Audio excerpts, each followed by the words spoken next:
Өткен ғасырдың басында еліміздің аймақтарында театрлар құрыла бастады. 1936 жылы Әулиеата өңірінде алғаш театр өзінің шымылдығын ашты. 9 өнерпаздан тұратын өнерлі топ Бейімбет Майлиннің «Келін мен шеше» атты комедиясын жұртшылыққа ұсынды. Сол топ бүгінгі 80-нің сеңгеріне шыққан Жамбыл облыстық қазақ драма театрының негізін қалаушылар болып тарихта қалды. Олар Шәріпбай Сәкиев, Сәти Үмбетбаев, Сатылған Атамқұлов, Жомарт Абызбаев, Отарбай Тұрымқұлов, Тәжімет Әлмұхаммедов, Нұргүл Майтанова, Гүлсара Тұрамқұлов, Молдаш Сәкиев, Тұраш Әбуовтер, Мұхаммедқали Табановтар еді. 40-шы жылдары театрға Күләш Сәкиева, Маутай Жұмағұлов, Қасымхан Қайсабаев, Фатима Нұрымова, Гүлжахан Хайрулина, Гүлжамал Батырғалиева, Алтын Ружева, Галина Жұмағұлова, Бақтұрас Саршаев, Георгий Поплавский, Борис Луре келіп қызмет жасады.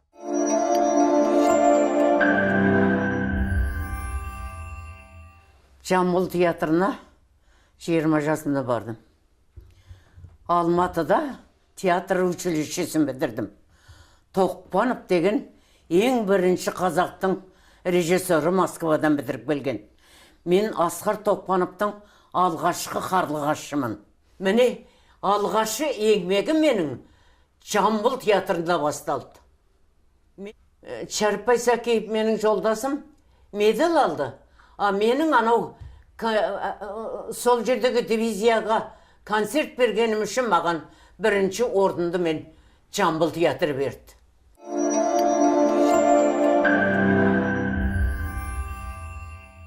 Бір 1950 жылдары театрға Тараздың төл перзенті Тұрар Дүйсебаев Ташкент театр институтын бітіріп, бас режиссер болып келді. Жас талант театр үшін білімін де, білігін де аянбай төкті. Театр бұл жылдары қазақ классикасымен қатар шетел орыс шығармаларын сахналай бастады.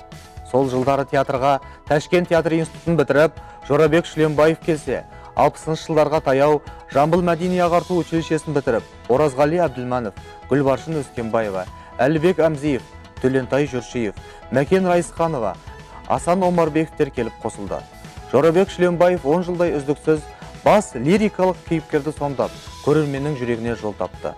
Оның артынша келген Оразғали Әбділманов та жасындай жарқырады. Гүлбаршын Өскенбаева, Әлібек Әмзиевтер олардың ізін жалғап, көрерменнің көз айымына айналды. Осы жылдары театрға Қазақстанның халық артисі профессор Асқар Тоқпанов, Жақып Омаровтар бас режиссерлік етті. Режиссер Алтынбек Оңалбаев бірнеше спектакльдер қойды. 70-ші жылдары труппа Алматы консерваториясын бітірген Қарабай Сатқанбаев, Шәмшәгүл Жәменкеева, Жасұзақ Айтпенбетов, Алматы эстрада және цирк студиясын бітірген Мағзұм Бақытжанов, Үмбет Әлжанов, Мәкен Рахымжанова, Рахима Тезекбаева, Есікгүл Омарбекова сынды жас буынмен толықты. Осы тұста театрға Маман Байсеркенов бас режиссер болып келді. Әскер Құлданов режиссер ретінде осы жастармен жұмыс жасады. Сол 70-ші жылдардың ішінде Алматы консерваториясын бітіріп, Жұмахан Абдықадыров, Гүлшат Қыпшақова, Махмұд Ибраевтар келсе, Жамбыл мәдени ағарту училищесінен Құрақ Оразбаев, Ерсін Қалыбаева, Спандияр Мұқышев, Әбербек Тінәлі, Болат Бекжанов, Сабира Құлданова, Галина Қойшыбаева, Көпесбай Бейсенбаевтар келіп қосылды. Театрға бас режиссер болып Ерғали Оразымбетов келді.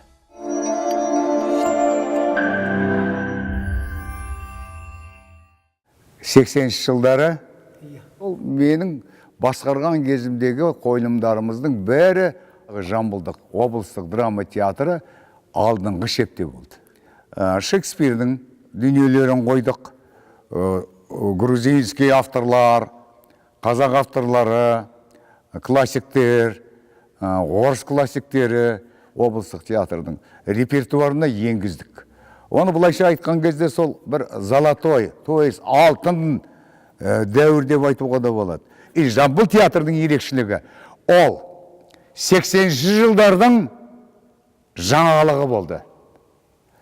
Өйткені ана театр, мына театрларға ұқсамайтын жаңалығымен, қойылымменен, өзінің жаңағы шешіміменен, өзінің керемет деген актерларыменен өзгеше супер болып тұратын.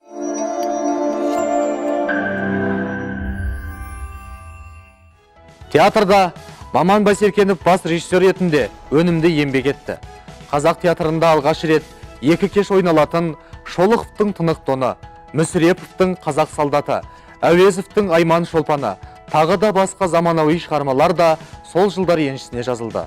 1980 жылдары театрға Алматы театр және көркемсурет институтын бітіріп, Алтай Сәтібеков, Жүніс Әлімбековтер келді. Артынша Тараз мемлекеттік университетінен Анар Сағымбекова, Мәлік Ақырбеков бастаған жас буын келіп қосылды. Осы жылдары театрға Қуандық Қасымов бас режиссерлік етті. Бұл тұста театрда шетел классиктермен бірге ұлттық туындыларымыз, туысқан елдер шығармалары көптеп қойылды. Театр ұжымы бірнеше халықаралық және республикалық театр фестивальдерінің жеңімпазы атанды. Бүгінде театр репертуары түрлі жанрдағы туындылармен толысқан. Кемелді өнер ордасы. 80 жыл. Еліміздегі театрлар үшін үлкен тарих. Осыншама уақыт ішінде театрда қаншама өнер майталмандары тер төкті. Олардың атын өшірмей, ертеңгі ұрпаққа жеткізу бүгінгі біздің, яғни қазіргі буын өкілдерінің міндеті.